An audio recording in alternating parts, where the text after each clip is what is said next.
How to combine successful business and harmony of the family life? Well, that's not easy, right? Not easy, no. The reason I have this here, this is bullshit. You know, this is look. Oh, a fairy tale wedding. You know, you have. I mean, good people. Prince Harry. A lot of respect for Prince Harry, and she's gorgeous, very successful woman. I think she's half black, which is fantastic. So it's a great story. But I think a lot of people think this is real life. You know, marriage is not easy. It's not a fairy tale. Not a fairy tale. I mean, she's going to have big problems. He's going to have big problems. You know, the two get together and they have problems. So I think what happens for most people is they get together and they live in this fairy tale, and it's not real. See, look at these guys. They never have to work for money. You know, he inherited his money. She's already rich because she's a movie star. But we weren't that way, were we? We were not. We started out, we were not only at zero, we were below zero. We were about $750,000 in debt from previous business dealings. So we struggled. We struggled a lot. And I'm going to say the one thing for Robert and myself is that we have always been business partners and life partners. And the word is partner, not necessarily husband and wife. We are husband and wife, but it's more that we have a partnership and we have the same mission and we have the same goals and we work together to achieve them. So it's more of a partnership than a husband and wife situation. And so Kim and I created this board game back in 1996, right? 96, yes. Why did we create the board game? We created the cash flow game because back in 1994, we became financially free. And a lot of people think... You know, it wasn't this fairy tale. It wasn't a fairy tale. Not this crap here, okay?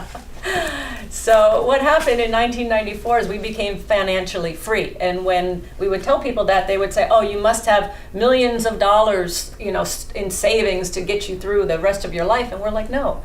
What we had was we had $10,000 a month coming in every month from our investments, primarily real estate, but we only had $3,000 a month in expenses. So we had...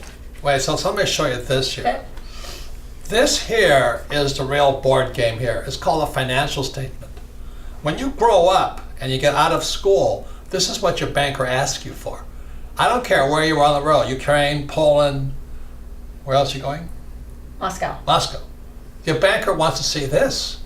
They don't want to see your grades. They don't care what school you went to. They want to see this.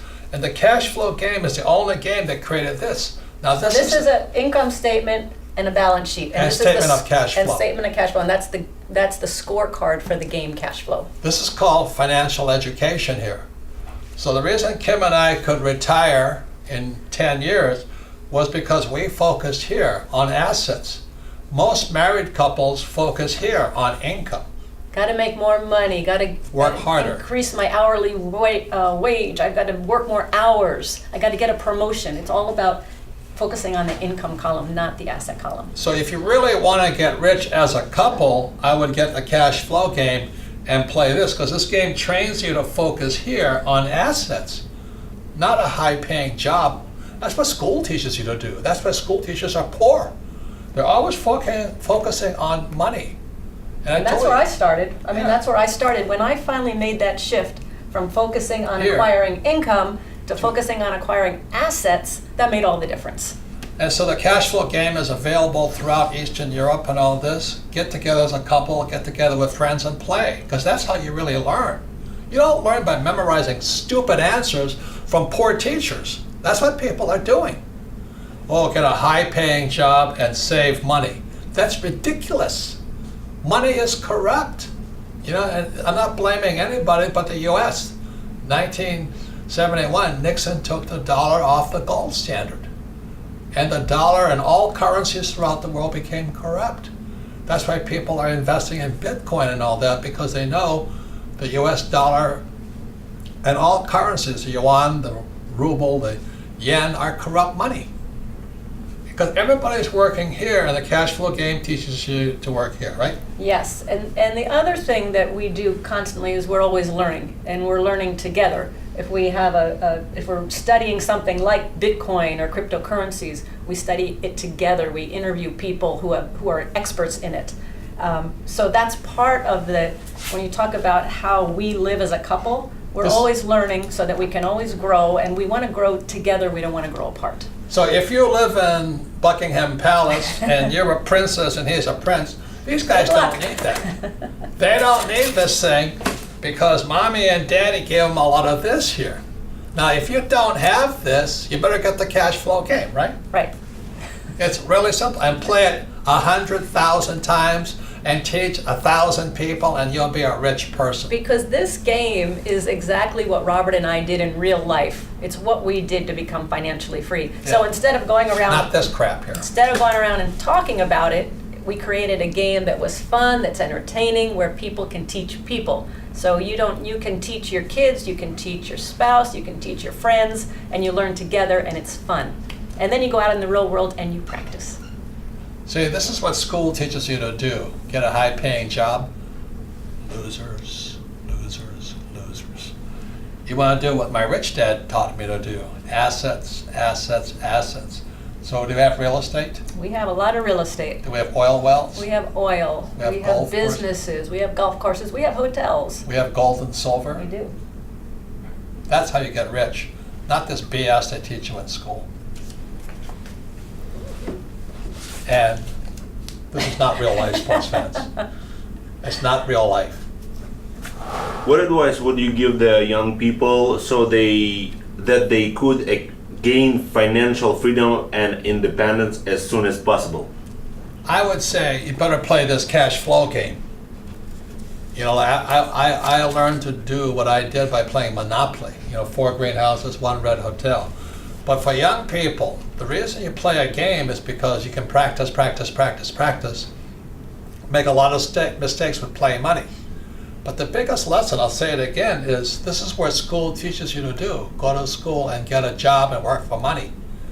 This is what the rich do over here, is they acquire assets that provide cash flow.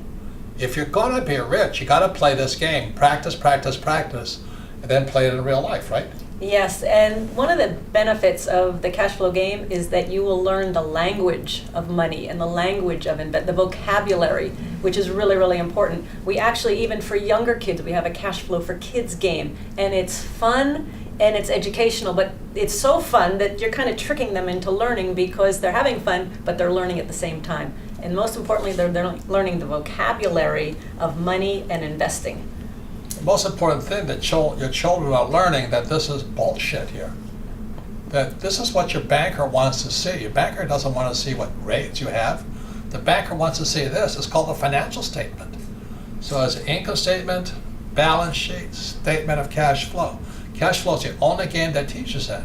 So if you and your kids or your friends get together and you play this game, you're teaching each other. You don't have to go to school because they're not going to teach you this anyway. You go to school, you want to be a doctor or a lawyer or accountant. But you don't have to go to school to get rich. Just play this cash flow game, start a cash flow club, have people teach people, and you'll get smarter and richer just kind of automatically having fun. And one other thing I would add for kids and for adults, one of the ways we learn too is we always seek out what we call real teachers. And if I want to learn about real estate, I go find a real estate expert who is doing what it is I want to do. Not a real estate salesperson. Not a broker, not an agent, but somebody who actually is out there investing in real estate. Somebody who actually has a financial statement and has a lot of real estate here. Most real estate salespeople or stockbrokers or financial planners, they're working here. You want somebody who's real down here, right? And if you want to go into business, if you want to start a small business, I would go seek out successful business people, successful entrepreneurs. Go learn with them, go study for free, go work for free for them, and learn from real people that are doing and practicing the real thing every single day. That is so much more valuable than just listening to a teacher who's not done what it is you want to do. There's a lot of schools that talk about teaching entrepreneurship, but oftentimes those teachers are not entrepreneurs themselves. Or you can read People magazine and dream of marrying a prince or princess. I want to be a movie star. That's not real life, sports fans. remember, the reason she married him is because he has assets. And You so know, does she. If he was a poor guy, I don't think she'd marry him. What do you think? Well, we might want to edit that out. Okay. Kim, what do you like most about the Robert? And Robert, what do you like most about the Kim? Well, I would say the very first time I met Robert, and our first date was in 1984. And the one thing that I loved about him, I could tell that he was very driven and he had a lot of ambition. He had big goals, he had big dreams. And what I love about him the most is that he pushes me to go beyond where I think I can go. Well, what was our first date? I mean, what was the first gift I gave you? That's a question. So the first gift I ever got from Robert wasn't jewelry, it wasn't flowers, it wasn't a nice romantic dinner. My very first gift from Robert was an accounting class. I wanted to know if she knew assets from liabilities. But what that class did, and this is one of the keys for our learning, is this class was 2 days. It was called the accounting game. And it was 2 days, and we actually built a business. We competed with other teams. In the It was class, very, in the in the classroom. It was very interactive, and it was very, very exciting, and I learned a lot. And what it did is I vowed when I got out of school, traditional school, that I would never set foot in a classroom again because I was bored to tears. What this game and this accounting course did is My only gift to her. the only gift.